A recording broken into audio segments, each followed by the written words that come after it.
और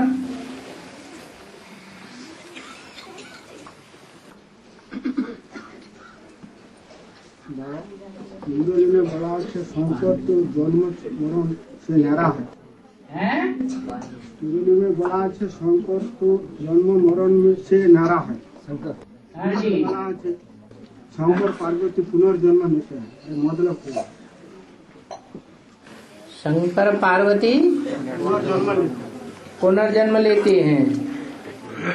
जहाँ लिखा है शंकर पार्वती पुनर्जन्म लेते हैं, वो शंकर पार्वती की तरफ इशारा नहीं है, आदि देव आदि देवी की तरफ इशारा है।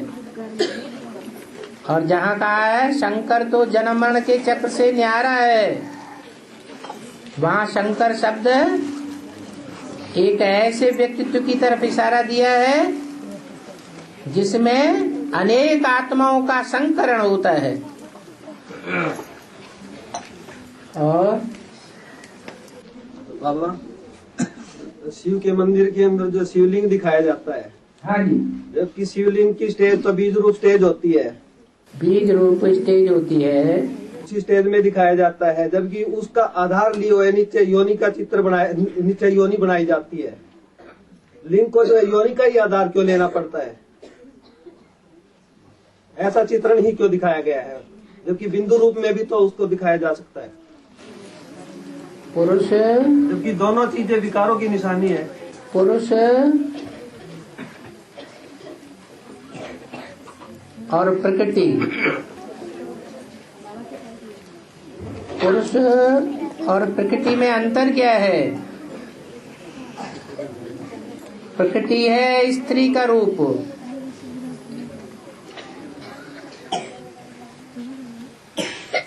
और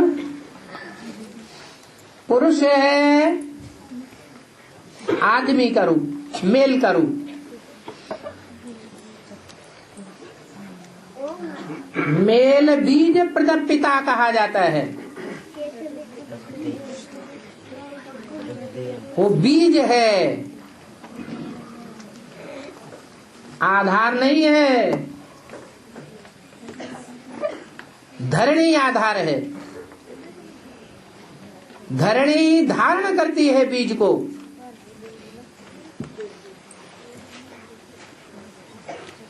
तो बीज रूप जो पिता है वो धरणी का आधार लेता है।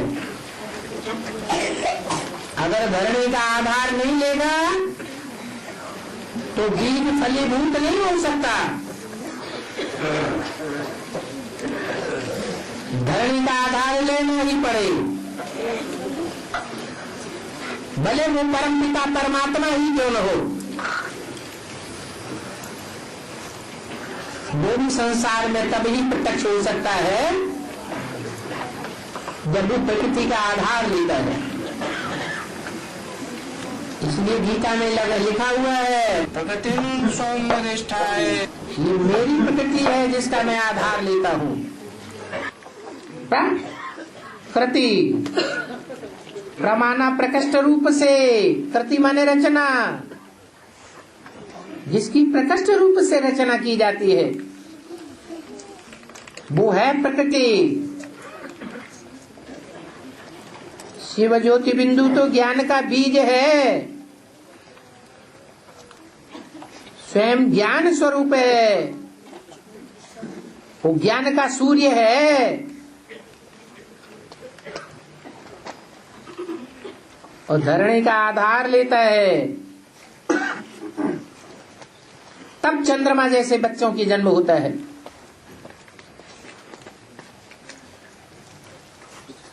पर ब्रह्मा से सारी सृष्टि रची जाती है। तो शिव ज्योति बिंदु के लिए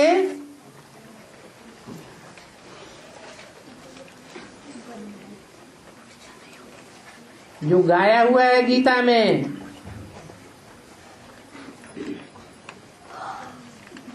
मैं प्रकृति का आधार लेता हूं, अहम बीज प्रदप पिता, मैं बीज डालने वाला पिता हूं। तो डालने वाला ऊपर होगा या नीचे होगा? है ऊपर है, और जो उसको ग्रहण करने वाला है वो नीचे है। इसलिए पार्वती जो जगत माँ है उसको नीचे कई ओर दिखाया गया है, जिसका नाम दिया है बे। अलफ नहीं, क्या? बे। असली माँ कौन है? ये ब्रह्मा ही तुम्हारी जगदम्बा है, परंतु तन पुरुष का है। इसलिए मम्मा को निमित्त बना के बैठाया गया फॉर द टाइम बीइंग, अल्पकाल के लिए। सदाकाल के लिए कोई जगदम्बा और है। तो जगदम्बा है स्त्री का चोला, जगत पिता है पुरुष का चोला। जिस जगत पिता में ज्योति बिंदु प्रवेश करता है, किस लिए? आप समान बनाने के लिए। तो वो आप समान जिसे बनाया जाता है और आप समान बनाने के लिए उसमें जो प्रवेश करता है, दोनों का रूप अलग अलग होना चाहिए या एक ही होना चाहिए? पता कैसे चलेगा ये आप समान बनाने वाला है और ये बाप समान बनने वाला है? दोनों के रूप में क्या अंतर है? पहचान कैसे पड़े? पता कैसे पहचान पड़ता है? क्योंकि जो बाप निराकार ज्योति बिंदु है वो आप समान बनाए देता है, तो दोनों ही एक रूप हो जाते हैं। तो पहचान देने के लिए बताया कि मैं तो सदैव ही बिंदु हूं, मैं कभी लिंग नहीं बनता हूं। हाँ, जिसमें प्रवेश करता हूं वो बिंदु रूप भी बनता है स्टेज के आधार पर, और लिंग रूप साकार भी रहता है। वो लिंग की मेरी पूजा होती है और देवताओं की सब इंद्रियों की पूजा होती है। कमल नयन कहेंगे, कमल मुख कहेंगे, कमल पाद कहेंगे, कमल हस्त कहेंगे। उनके लिंग की पूजा नहीं होती, क्योंकि जो भी 500-700 करोड़ मनुष्य आत्माएं हैं, 33 करोड़ देवताओं सहित, वो कोई भी 100% ज्योति बिंदु नहीं बन पाती। एक ही आत्मा है जो बाप समान क्या बनती है? ज्योति बिंदु बनती है 100%। इसलिए उसका नाम इसके साथ जोड़ा जाता है, जो सदैव ज्योति बिंदु है।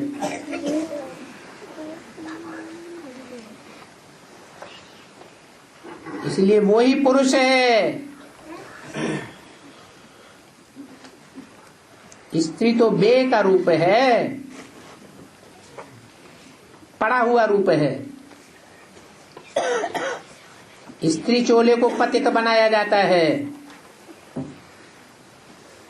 वो स्त्री चोला ही अगले जन्म में फिर पुरुष बनता है। तो पतित तो आत्मा होती है, परंतु काहे के द्वारा पतित होती है? शरीर के द्वारा। इसलिए शरीर ही प्रकृति का रूप है। शिव के लिए कहेंगे, शिव ज्योति बिंदु के लिए प्रजापिता प्रकृति का रूप है।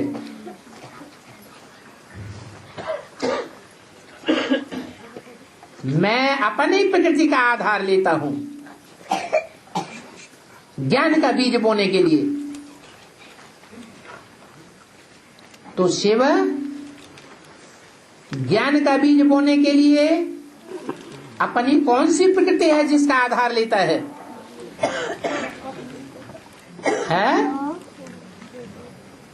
प्रजापिता का साकार रूप और